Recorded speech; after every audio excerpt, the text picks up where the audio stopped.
அஸ்ஸலாமு அலைக்கும் வரஹ்மத்துல்லாஹி வபரகாத்துஹு. ரப்பி ஜித்னி இல்மா ரப்பி ஜித்னி இல்மா ரப்பி ஜித்னி இல்மா. சுப்ஹானல்லாஹ் அல்ஹம்துலில்லாஹ் அல்லாஹு அக்பர். இன்றைய நம்ம பார்க்கக்கூடிய ஹதீஸ் பொறுமையை பற்றி. பொறுமையில் என்னென்ன இருக்குங்கிறத இன்ஷா அல்லாஹ் நம்ம இந்த பாடத்தில் இன்ஷா அல்லாஹ் நம்ம கவனிப்போம். ஹதீஸ் 33. அன்னை ஐஷா அலி அவர்கள் அறிவிக்கிறாங்க, நபி ஸல்லல்லாஹு அலைஹி வஸல்லம் அவர்கள்ட்ட நான் பிளக் நோயை பற்றி கேட்டிருந்தேன். பிளக் நோய்ங்கிறது ஒரு உயிர் கொள்ளக்கூடிய நோய். அந்த நோயை பற்றி ரசூலுல்லாஹ் என்ன சொல்கிறாங்கன்னா, அல்லாஹு தன் நாடியவர்கள் மீது அனுப்பக்கூடியவனாக இருக்கான்.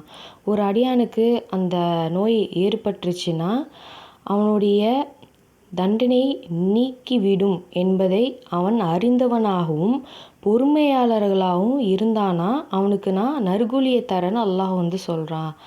அந்த நற்கூலி இறை போரில் உயிர் தியாகம் செய்கிறாங்க இல்லையா, ஷஹீத் ஆகிறாங்கள, அவங்களுடைய கூலி அல்லாஹ் தரேன்னு சொல்கிறான். அடுத்த ஹதீஸ் 34.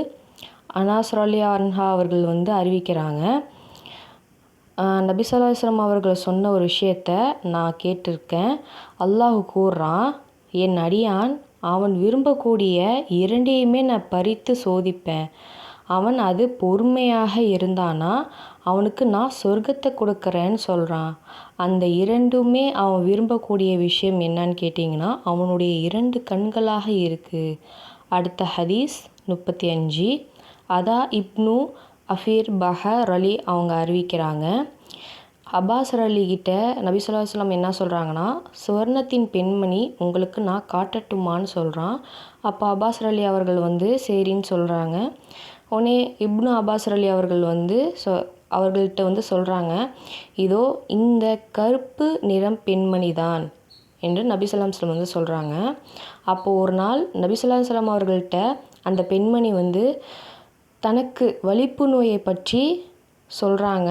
என்னுடைய ஆடைகள் திறந்து கொள்கிறது, எனக்காக அல்லாஹ் கிட்ட துவா செய்யுங்கன்னு சொல்கிறாங்க. உடனே நபி ஸல்லல்லாஹு அலைஹி வஸல்லம் அவர்கள் என்ன சொல்கிறாங்கன்னா, நீங்கள் நாடினால் பொறுமையாக இருங்க, உங்களுக்கு பகரமாக நான் சொர்க்கத்து உங்களுக்கு கிடைக்கக்கூடியதாக பாக்கியம் இருக்குது அப்படின்னு சொல்கிறாங்க. அப்போது நீங்கள் அதை விரும்பலைன்னா உங்களுக்காக நான் துவா செய்கிறேன்னு சொல்கிறாங்க. அப்போ அந்த பெண்மணி என்ன சொல்கிறாங்கன்னா, நான் பொறுமையாக இருக்கேன், ஆனால் என்னோடய ஆடைகள் விளங்குது அந்த நோய் வர்றப்போ, அதுக்காக அல்லாஹ் கிட்ட எனக்கு துவா செய்யுங்க அப்படின்னு அந்த பெண்மணி சொல்ல நபி ஸல்லல்லாஹு அலைஹி வஸல்லம் அவர்களும் துவா செய்கிறாங்கம்மா. அடுத்த ஹதீஸ் 36. இப்னு மசூத் அலி அவர்கள் அறிவிக்கிறாங்க, நபி ஸல்லல்லாஹு அலைஹி வஸல்லம் அவர்கள் ஒரு நபியை பற்றி எடுத்துரை சொல்கிறாங்க. அப்போ அந்த நபியை பற்றி சொல்கிறப்போ என்ன சொல்கிறாங்கன்னா, என் கண்முன் நான் பார்ப்பது போன்ற இருக்குது. அந்த நபி தன்னுடைய சமுதாயத்தில் அவங்கள அடித்து ரத்தம் காயம் வர அளவுக்கு அவங்கள துன்படுத்தியுமே அவங்க கேட்ட ஒரே துவா, யா அல்லாஹ் என் சமுதாயம் மன்னித்து விடு, அவர்கள் அறியாதவர்களாக இருக்கின்றார்கள் என்று துவா செய்தவர்களாக இருந்தாங்க. அடுத்த ஹதீஸ் 37. அபு சயீத் அலியும் அபு ஹுரைரா அலியும் அறிவிக்கிறாங்க, நபி ஸல்லல்லாஹு அலைஹி வஸல்லம் அவர்கள் சொன்னது, களைப்பு, நோய், கவலை, துயரம், துன்பம், தூக்கம், தன் உடலில் ஒரு முள்ளு குத்தினா கூட அதன் மூலமாக அல்லாஹ் நம்மளுக்கு துன்பம் ஏற்படுத்தினாலும் அதோடைய தவறுகளை அல்லாஹ் நம்மளுக்கு மன்னிக்கக்கூடியவனாக இருக்கான் என்று இந்த ஹதீஸில் நம்ம பார்க்குறோம். அடுத்த ஹதீஸ் 38. இப்னு மசூத் அலி அவர்கள் அறிவிக்கிறாங்க, நபி ஸல்லல்லாஹு அலைஹி வஸல்லம் அவர்கள்ட்ட நாங்கள் அங்கே போய் சென்றிருந்தோம். நபி ஸல்லல்லாஹு அலைஹி வஸல்லம் பார்க்கும்போது அவங்களுக்கு காய்ச்சல் ஏற்பட்டு இருந்துச்சு. அப்போ நாங்கள் கேட்டிருந்தோம், நபி அவர்களே உங்களுக்கு இவ்வளோ கடுமையான காய்ச்சலா அப்படின்னு கேட்கும்போது அதுக்கு ரசூலுல்லாஹ்வும் ஆமான்னு சொல்கிறாங்க.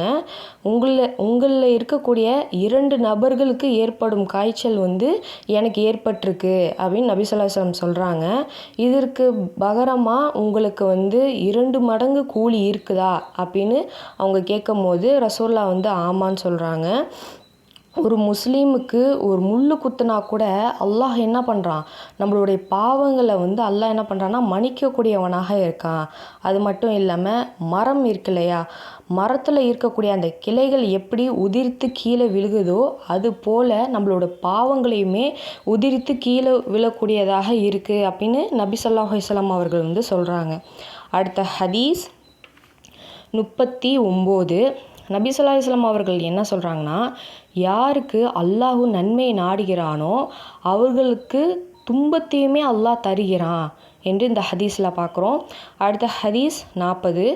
நபி ஸல்லல்லாஹு அலைஹி வஸல்லம் அவர்கள் துன்பம் ஏற்படுவதால் உங்களின் யாருக்கு மரணம் வந்தாலும், அதாவது இப்போ ஒருத்தவங்களுக்கு துன்பம் ஏற்பட்டுருச்சுன்னா உடனே நம்ம கேட்கக்கூடிய ஒரு விஷயம், அல்லாஹ் என்னை மரணிக்க வச்சிரு, எனக்கு இந்த உயிர் வேணாம் அப்படிங்கிற மாதிரி நம்ம துவா கேட்போம். அப்போது ரசூலுல்லாஹ் என்ன சொல்கிறாங்கன்னா, நீங்கள் துவா செய்யணும் விரும்பிங்கன்னா இப்படி துவா செய்யுங்க, யா அல்லாஹ் உயிர் வாழ்வது எனக்கு நலமாக இருந்தால் என்னை உயிர் வாழச் செய், மரணம் எனக்கு நல்லதாக இருந்தால் என்னை மரணம் செய்வாயாக அப்படிங்கிறத இந்த துவாவை கேட்க சொல்லியிருக்காங்க. அடுத்த ஹதீஸ் 41. கபாபின் அரத்ரலி அவங்க அறிவிக்கிறாங்க, எங்களுடைய எதிரிகள் எங்களை கொடுமைப்பற்றக்கூடியவங்களாக இருக்காங்கங்கிற விஷயத்த ரசூல் ஸல்லல்லாஹு அலைஹி வஸல்லம் அவர்கள்ட்ட சொல்கிறாங்க. அப்போது அந்த சமயத்தில் நபி அவர்கள் என்ன பண்ணுறாங்கன்னா, காபத்துல்லாவுடைய நிழலில் தங்களது தாழ்வை இருக்கு இல்லையா, தலையோடைய வைத்து ஓய்வு, அதாவது படுக்கிற மாதிரி அவங்க என்ன பண்ணுறாங்க, அந்த இடத்துக்கிட்ட சாஞ்சி இருக்காங்க. அப்போது எங்களுக்காக நீங்கள் அல்லாஹ்கிட்ட உதவி தேட மாட்டீங்களா, எங்களுக்காக துவா செய்ய மாட்டீங்களா அப்படின்னு எல்லாருமே சொல்கிறாங்க.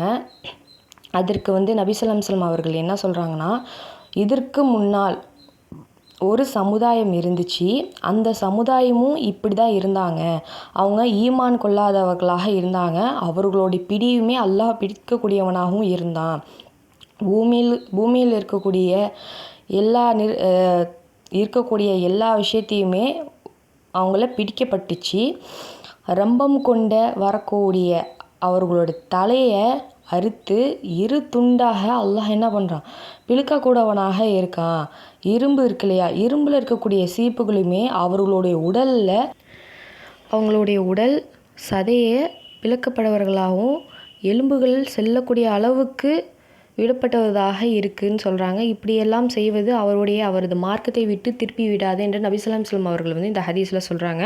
அடுத்த ஹதீஸ் 42. இப்னு மசூத் அலி அவர்கள் அறிவிக்கிறாங்க, ஹுனைன் யுத்தம் நடைபெற்றப்போ கனிமத் வெற்றி பெற்று பொருள்களை என்ன பண்ணுறாங்க, பங்கிட்டு நபி ஸல்லல்லாஹு அலைஹி வஸல்லம் அவர்கள்ட்ட இது பண்ணுறாங்க. சில காரணங்களாக சில மனிதர்களுக்கு முன்னுரிமை கொடுக்குறாங்க. ஒரு சஹாபிக்கு என்ன பண்ணுறாங்கன்னா 100 ஒட்டகங்களை கொடுக்குறாங்க, இன்னொரு சஹாபிகளுக்குமே அதே மாதிரி கொடுக்குறாங்க. அரபியர்களுக்கு எல்லாருக்குமே சிறப்பு அம்சம் பெற்றவர்களுக்கு வழங்கக்கூடியவர்களாகவும் இருக்காங்க. இது எல்லா பங்கீட்டுமே முன்னுரிமை கொடுத்து நபி ஸல்லல்லாஹு அலைஹி வஸல்லம் கொடுக்குறப்ப ஒரு மனிதர் என்ன சொல்கிறாருன்னா, அல்லாஹ்வின் மீது ஆணையாக இது நீதி இல்லாத பங்கீடாக இருக்குது, அல்லாஹ்வுடைய பொருத்தம் இதில் நாடவில்லைங்கிறாங்க. இதை அந்த சஹாபி கேட்டுட்டு அல்லாஹ் மீது ஆணையாக நபி ஸல்லல்லாஹு அலைஹி வஸல்லம் அவர்கள்ட்ட இதை நான் தெரிவிப்பேங்கிறாங்க. நபி ஸல்லல்லாஹு அலைஹி வஸல்லம் அவர்கள்ட்டே போய் என்ன பண்ணுறாங்க சொல்லும் போது, நபி ஸல்லல்லாஹு அலைஹி வஸல்லம் அவர்களுடைய முகம் சிவந்து சிவப்பு சாயம் போல் மாறிவிட்டது. நபி ஸல்லல்லாஹு அலைஹி வஸல்லம் அவர்கள் என்ன சொல்கிறாங்கன்னா, அல்லாஹ் அவனுக்கு 100 ஒட்டகங்களே கொடுத்தாங்க, நீதம் செலுத்தவில்லை என்றால் வேறு யார் தான் நீதி செலுத்துவர்களாக அவங்களுக்கும் என்ன பண்ணுறாங்க நபி ஸல்லல்லாஹு அலைஹி வஸல்லம் சொல்கிறாங்க. அரபியர்களுக்கு அல்லாஹ் அருள் புரிவனாக, சிலருக்கு என்ன பண்றாங்க, இதை விடவும் அதிகமாக கொடுக்குறாங்க எல்லாருக்குமே. ஆனால் அவர்கள் பொறுமையாக முன்னுரிமை கொடுக்கிறப்போதுதான் ஒரு மனிதர் என்ன பண்ற விவாகரத்தையும் நபி அவரிடம் கொண்டு செல்ல மாட்டேன் என்று எனக்குள் சொல்லி கொண்டேன். பார்த்துக்கோங்க, அந்த சஹாபி ரசூல் ஸல்லல்லாஹு அலைஹி வஸல்லம் இந்த விஷயத்த சொல்கிறப்ப என்ன சொல்கிறாங்க, எந்த ஒரு விவாகரத்தையுமே நபி ஸல்லல்லாஹு அலைஹி வஸல்லம் அவர்கள்ட்ட நான் செல்ல மாட்டேன். ஏன்னா மூசா அலைஹிஸ்ஸலாம் அவர்களுக்கு எவ்வளோ கொடுமை, எவ்வளோ விஷயங்கள் நடந்தும் அவங்க எவ்வளோ பொறுமையாக இருந்தாலுமே என்ன பண்ணியிருக்காங்க, யார்கிட்டையுமே அவங்க கொண்டுட்டு போகல. அதே போல் நம்மளும் என்ன பண்ணணும், நபி ஸல்லல்லாஹு அலைஹி வஸல்லம் அவர்கள்ட்ட போய் கொண்டுட்டு போகக்கூடாதுன்னு அந்த சஹாபி நினைக்கிறாங்க. அடுத்த ஹதீஸ் 43. நபி ஸல்லல்லாஹு அலைஹி வஸல்லம் அவர்கள் சொல்கிறாங்க, அல்லாஹு தன்னுடைய ஒரு அடியானுக்கு நல்லதை நாடிட்டானா அவனுடைய பாவத்தை இந்த உலகத்திலே அல்லாஹ் மன்னிக்கக்கூடியவனாக இருக்கான்.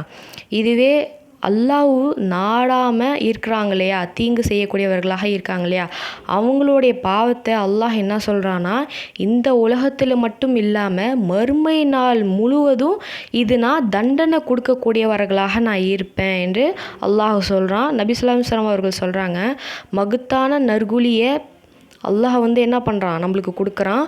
ஒரு கூட்டத்தாரை நான் அல்லாஹ் நேசிக்கிறான்னா அந்த கூட்டத்தாருக்கு அல்லாஹ் என்ன பண்ணுறான், சோதனையும் கொடுக்குறான். யார் அதில் மன திருப்தியோட எனக்கு இது அல்லாஹ் என்ன சோதனை கொடுத்தாலுமே மன திருப்தியோடு இருக்கிறாங்களோ அல்லாஹ்வுடைய பொருத்தம் என்னது நம்மளுக்கு கண்டிப்பாக கிடைக்கும்.